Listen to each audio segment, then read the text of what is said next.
Good morning guys. So ngayon is nagmamahal ang kuryente and may mga taong nag-iisip-isip na effective daw ba ang solar since alam niyo yung balita tungkol sa gera sa Iran, nagmamahal ang gasul, pamasahe, bilihin, and now pati kuryente. So naisipan mo na ngayon na mag-build or magpagawa, magpakabit, magpa-install ng sarili mong solar setup sa inyong bahay pero zero idea ka sa kung ano ang solar setup. So gagawa ako ng mga ilang sunod-sunod na video tungkol dito and explain ko sa inyo kung anong purpose nito, ano to, bakit ganyan, magkano to, anong ganyan, bakit to ganito, bakit ganyan. Everything na you need to know as baguhan na walang idea sa kung anong solar setup. And hindi ako gagamit ng mga jargon terms or mga malalalim na meaning and I'll do my best na ma-explain sa inyo sa lengguwahe na kung ano paano siya naiintindihan. And syempre mostly Tagalog but I'll try my best to like kahit paano na Taglish para if there's a foreigner or somewhere outside the country is still makaka-relate sa kung ano pinagsasabi ko. So may 4 na equipment ang mahalaga sa solar setup. And isa-isahin ko yung ngayon kung anong purpose nila, bakit may ganito, bakit may ganyan. Pero hindi muna ako mag-deep dive sa kung anong meron sila since sa ibang video na yon. So, 4 na items na lagay sa inyong solar setup. Siyempre, number 1 is solar panel. Ito yung mga nakalagay sa bubong, binibilad sa araw. Ayan siya, meron siyang mga panels, meron siyang wire.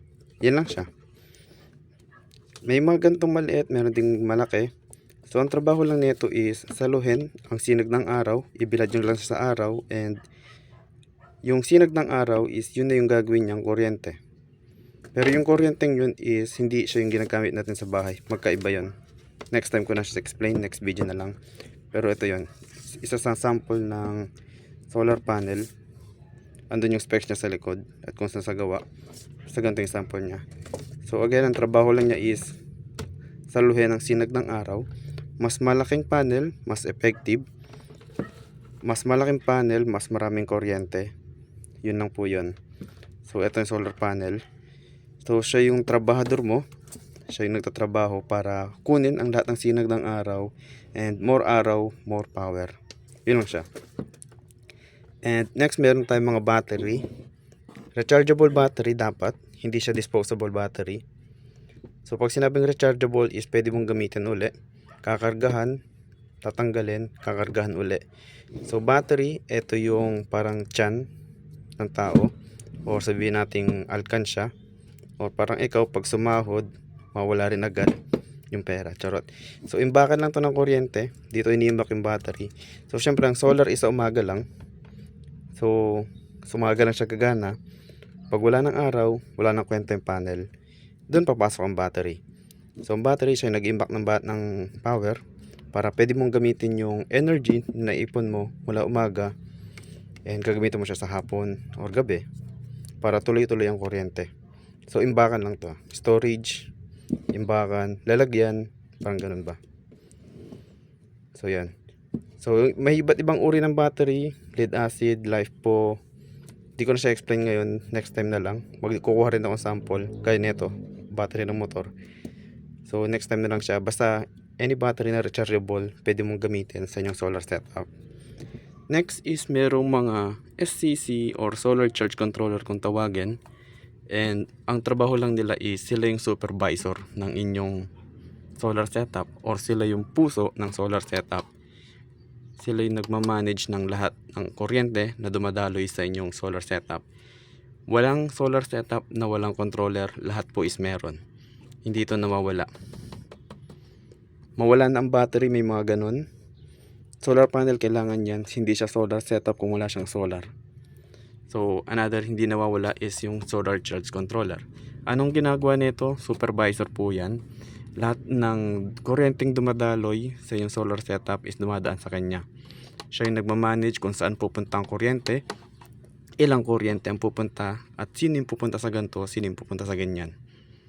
And di na muna ako mag-deep dive syempre.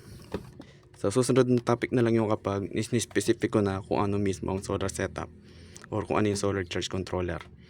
Basta ito lang yung nagpamanage ng kuryente, kung saan papasok, saan lalabas, at saan pupunta. Na dapat ganito lang yung pupunta, dapat ganyan lang yung pupunta. Yun po yung purpose niya. Parang traffic enforcer ba? Na nagmamando ng mga dadaan na sasakyan. Ikaw dito, dito, ikaw dyan, dyan. Yun po yung ginagawa niya. Ang kinaibahan lang is, ang minamanage nito is yung kuryente ng inyong setup. Ito po yun. Kaya siya tinatawag na controller. Siya yung nagko-control ng inyong buong solar setup. Yan. And last one, pang-apat, pinakauli, which is inverter. Ganito, kagaya nito yun. Inverter.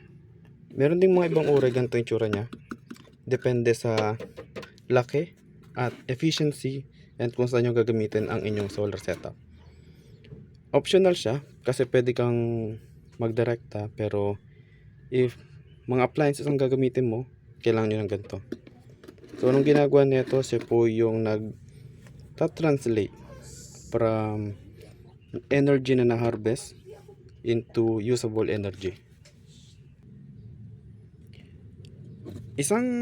Another explanation ko anong inverter is, ito yung nakasulat dito. Ayan o. 12 volts DC to AC. So, babaguhin lang niya yung uri ng kuryente na dumadaan sa inyong mga battery papunta sa appliances na kung anong kailangan nyo.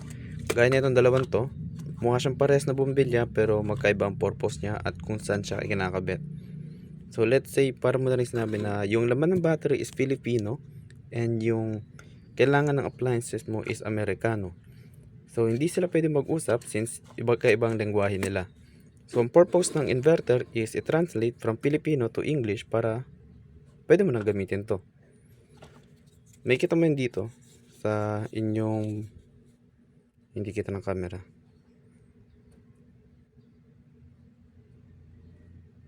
Ayun o. 12 volts DC. And ito namang isa is andito 220. So andun yung pinagkaiba nila. Yung isa is kailangan dumaan sa ganito, and yung isa is pwede mong idirekta sa battery. So yun yung rason kung bakit mayroong mga inverter, para mas maging efficient at mas maging madaling gamitin yung mga energy na laman ng battery or yung na-harvest sa inyong solar panel. Yung ganito is must have kapag malaki na ang inyong solar setup, and optional kung maliit, kung pan-charge lang ng cellphone, konting ilaw, ventilador, kahit hindi na, gaya nito, pang-charge ng cellphone. Pwede naman na yan kahit wala ng inverter.